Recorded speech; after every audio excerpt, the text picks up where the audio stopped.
Hi, I'm Laura. I'm a fourth year electrical engineering student. And I'm Doug. I'm a fourth year computer engineering student. And we're going to be walking you through the resistance reflection rule today. So when you're looking at the resistance reflection rule, it's important because you're trying to find the resistance looking into the BJT. So we have Ri here. So looking at the DC circuit, you've already learned how to analyze it from the DC perspective. You find all of the currents, you find the AC parameters, and then from there you make the AC equivalent circuit, and then from there you can find Ri more easily. So Doug is going to walk us through the AC equivalent circuit. Yes. Alrighty, so for the AC equivalent circuit, the first thing we got to remember is we're assuming that it is in the perfect frequency where this capacitor and this capacitor become complete shorts. So they are no longer going to exist. And we know that the signal coming in, the AC signal, is going in through the base here, and the signal coming out is going through the emitter here. So the only thing that's common, the thing that's not being used, is the collector. As you can see, there's no resistor on that, and it goes to positive 10 volts. Now that's positive 10 volts DC. So that means that the voltage is no longer fluctuating. So when looking at it from an AC perspective, we just see that as ground. So that's the first thing we're going to do. This is our AC equivalent circuit of a BJT. This is just a standard. This is for an NPN transistor, as you can tell by the arrow pointing down.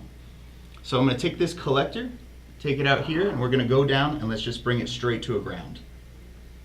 So now we've handled a third of the BJT, so the hard part's over. That was it. Next up, we're going to go our signal going into the base. So we have this voltage source right here. So we're going to see a plus and a minus going to a ground, which is the same ground as this ground. It's going to go up and go into RS. And it's going to go straight through this capacitor, which has now become a short. And it's going to come and it's going to see these two resistors. Now, since, as we talked about before, 10 volts looks like ground, so does negative 5 volts. So these two resistors actually look like they're in parallel. So we're going to go down and we're going to put a resistor here, and that's going to go to ground, and we're going to say that this resistor is R1 and R2 in parallel. Now from here, the only thing that's left over is the base, so that's just going to go straight into the base here. Now we're looking from the emitter. From the emitter here, we can see RE and RL, and again, those are both going to ground, so it's going to be RE, RL in parallel.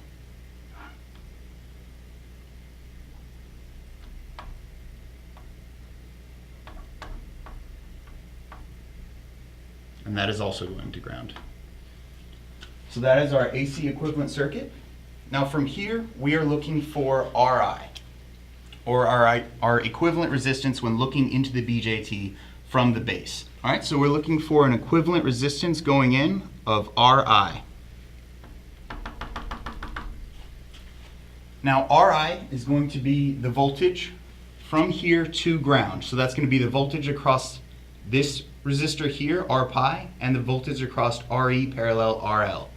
So Vi is going to be equivalent to V pi, which is this, plus VE, the voltage from the emitter. The next equation that we need to think of is, how do we define VE? VE is going to be defined as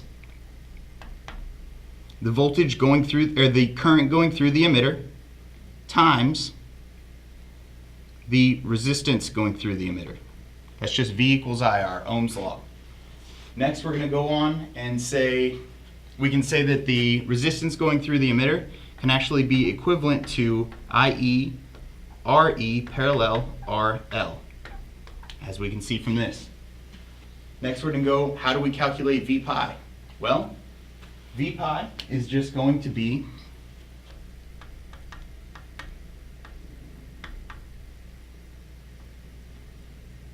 R pi.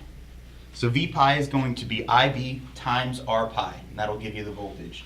So those two voltages added together is going to be your total voltage going in. And the next thing we need to look at is the current. So what is the current coming from the collector? So IC is equal to GMV pi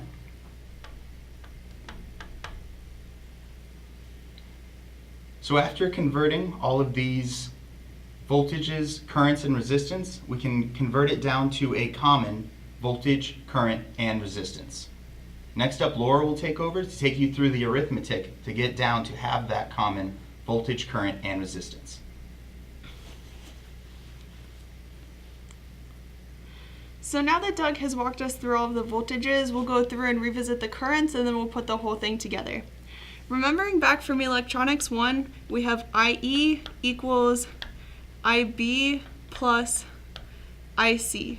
So we've defined IC here, and let's also remember V pi equals IB times R pi. So we have this IC also equals GM times V pi, which is also R pi times IB.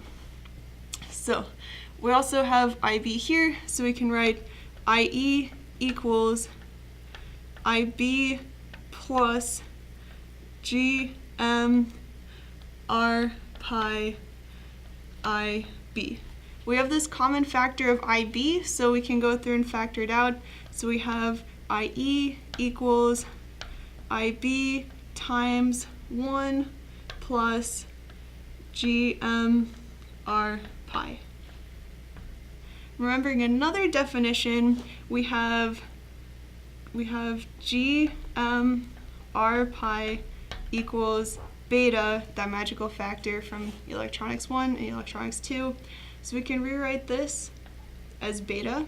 So we end up with IE equals IB times 1 plus beta. So we have this quantity defined. Now we can go back into VE and we can substitute this new value that we have found for IE.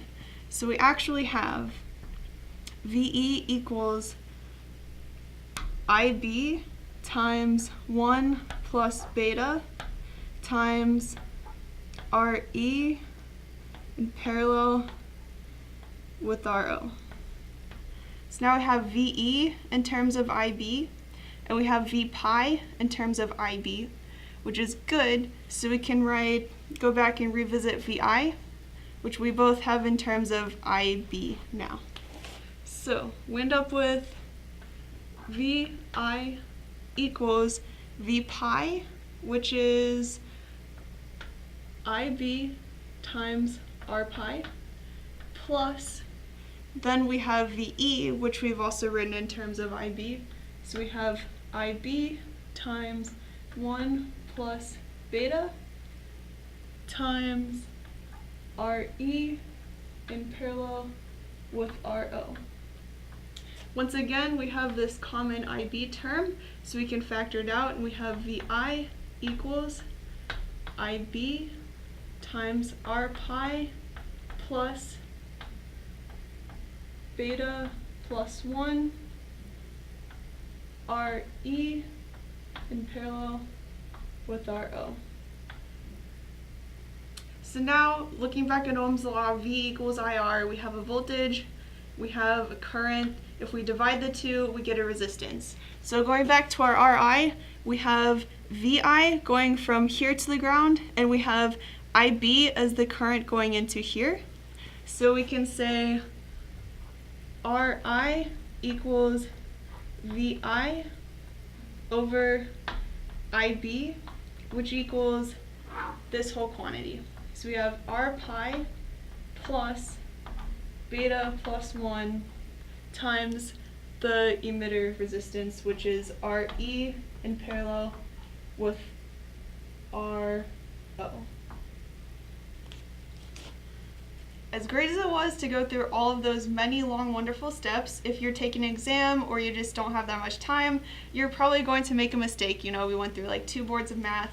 It's not very good. But fortunately, there is a shortcut. So we have this shortcut, the resistance reflection rule, and that makes sense. We always have this factor beta plus 1.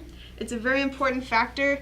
If we recall, we have IE equals beta plus 1 times IB. So it makes sense then that looking in through the base, the resistance at the emitter is amplified by the factor of beta plus 1.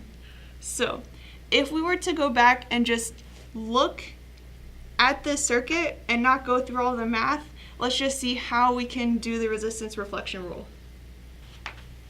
So now that Laura and I have gone through, we've done all the equations, we've redrawn the circuit, there's a whole bunch of work just to show you exactly how that shortcut works. Let's try going through and doing it just using the shortcut. So it's like we're at an exam. I'm sitting there, I walk up to the board, and I'm like, okay, I gotta do this homework assignment. So I'm gonna look at it, and I'm just gonna say, okay, so what resistance am I seeing from Ri? Well, I'm gonna see R pi plus beta plus 1 times RE parallel RO. That's Ri. So we've already gone through, we've solved it. If the question for the exam is solve for Ri, you are completely done, and that's all the work you need to do.